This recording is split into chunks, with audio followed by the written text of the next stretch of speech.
Even before the war in Iran, Saudi Arabia's economy wasn't in great nick. The kingdom was scaling back its most ambitious projects, including the Neom Line City and Live Gulf. And the so-called break-even price, that is the price at which the Saudis need to sell their oil to balance their books, reached a new high of over $100 a barrel. So in this video, we're going to take another look at Saudi Arabia's shaky economy and explain why the war in Iran has made everything a lot worse for both the long and short term.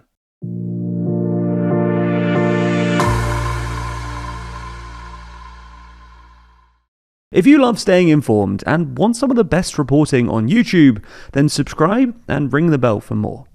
So, to understand why the Saudi economy is in real trouble at the moment, you need to understand that it wasn't in a great place before the war in Iran kicked off. This was essentially because the Saudis were trying, but struggling to diversify their economy away from oil. For context, as one of the world's largest producers and exporters, Saudi Arabia's economy has long been dominated by oil. The oil sector has historically accounted for roughly 90% of export earnings, 80% of state budget revenues, and about 40% of GDP, although much of that remaining 60% of GDP was in some way dependent on the kingdom spending its oil revenues.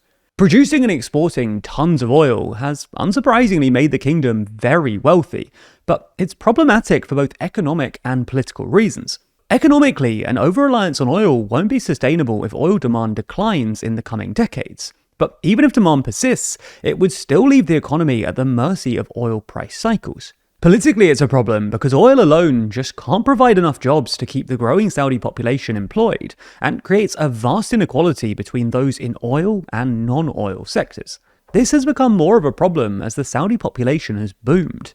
Since the turn of the millennium, the population has essentially doubled from about 17 million to about 35 million, with a median age of 29.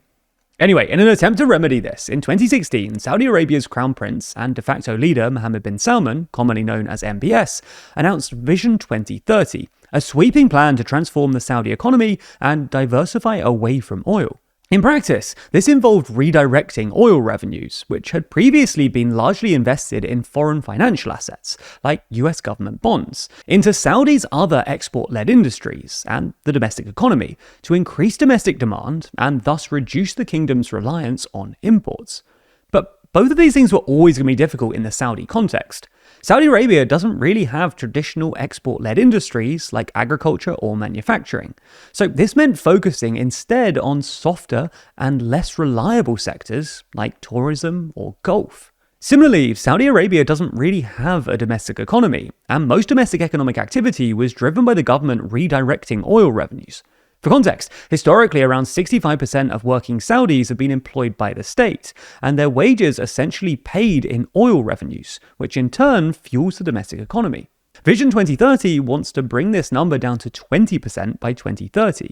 More generally, it's worth noting that other big oil exporters that have successfully diversified away from oil, the most notable example being Norway, have usually achieved this by investing their oil revenues carefully and slowly. This is in large part because immature economies can only cope with so much investment, and too much investment too quickly often leads to what economists sometimes euphemistically describe as overheating. In other words, there aren't actually enough sensible investments available, so the money either gets spent, which means inflation, or pumped into speculative bubbles. The timeline implied by Vision 2030, however, is remarkably short. Moreover, the targets set by Vision 2030 are incredibly ambitious. MBS wants the private sector to account for 65% of GDP, with half of that coming from SMEs. Non-oil products to account for 50% of all exports, and renewables to generate 50% of the country's electricity. Anyway, to achieve this, the Saudi government is spending a ridiculous amount of money. Figuring out exactly how much money the Saudis are spending is kind of difficult, because quite a lot of the spending is done by government-adjacent entities like banks and the Saudi Sovereign Wealth Fund. But we think the most important number here is what's known as the break-even price, which essentially is the price at which the Saudis need to sell their oil to afford all of this spending. In other words, to break even. In the 2010s, the break-even price was generally around $60 a barrel. Because oil was generally trading at more than this, the Saudis were able to afford their spending. However, beginning in 2022, which is when Vision 2030 related spending really took off, the break-even price skyrocketed, reaching about $100 a barrel last year, with some estimates putting it at over $110. This is why, at the same time, the Saudis started pressuring OPEC, the Saudi-led cartel of oil-producing states, to cut output in an attempt to get oil prices up to $100 a barrel. Unfortunately for the Saudis, this didn't happen, and oil prices stabilized around the $80 mark after Putin's invasion of Ukraine. This was both because a number of OPEC members, including the UAE and Kazakhstan, were cheating the cartel, in other words, pumping out a lot more than their allotted quota, and because a rise in non-OPEC production, including from Canada, Brazil, and Guyana, undermined OPEC's ability to control the market. This gap between the Saudis' break-even price and the actual oil price explains why the Saudis started running budget and current account deficits, and why they've had to start borrowing record amounts on international markets. Of course, the war in Iran made everything a lot worse too. While oil prices have obviously surged, this hasn't been anywhere near enough to offset the damage done by the closure of the Strait of Hormuz, which has reduced Saudi oil exports by about 50%.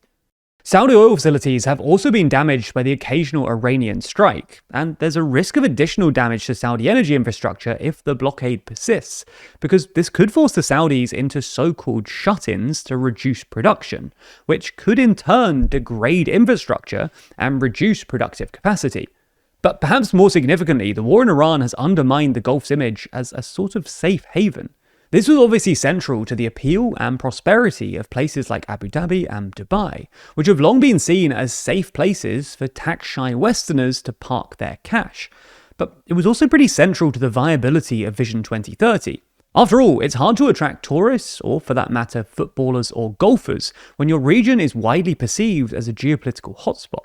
And finally, the war, and the Saudis' comparatively muted reaction to it, has apparently been the last straw for the UAE, prompting them to leave OPEC earlier this week. This is yet more bad news for the Saudis. Without the UAE, which was one of the biggest and most flexible producers in OPEC, OPEC and the Saudis will really struggle to control global oil prices, which is pretty disastrous given where the Saudis' break-even price currently sits, and the fact that it's generally been trending upwards. So you're probably wondering what's next for this story, and how it's going to develop over the coming days and weeks. But it might be overwhelming trying to sift through thousands of news articles, trying to find one that you can trust not to feed you a false narrative. Luckily, we have a simple solution for you, and that solution is Ground News. You've probably heard us talk about Ground News before. It's the website and app that shows you how the same story is covered across the political spectrum. But now more than ever, we need Ground News to truly understand what's really going on in the world around us. It's difficult finding trustworthy news sources, so Ground News will do the hard work for you, compiling thousands of articles and putting them into one easy-to-access place. Each article even comes with a breakdown into its bias distribution, factuality, and the ownership of each individual source. For instance, if we take a look at this story on the Saudis pulling the plug on Live Golf, we can easily see that 257 sources are currently reporting on it, with most of the coverage coming from the left. Looking at the headlines, we can dive deeper to understand the differences in the reporting from each side, with the left focusing more on the low attendance and Trump-related promotions, and the right shifting the emphasis to geopolitical triggers. Our absolute favourite feature, though, is the blind spot feed. Here you can see all of the stories you might not have seen on your usual feed. So even if you don't agree with the reporting, it's good to step outside of your bubble. And it's not just that it feels this way. The Nobel Peace Center also proudly endorses Ground News, calling it an excellent way to stay informed, avoid echo chambers, and expand your worldview. So if you want to start questioning the narrative, you can join Ground News today, and using our link, you'll get 40% off their unlimited access Vantage plan. All you have to do to subscribe is either go to the link in the description, go to ground.news/TLDR, or scan the QR code on screen, and you'll be supporting an independent news platform working to make the media landscape more transparent.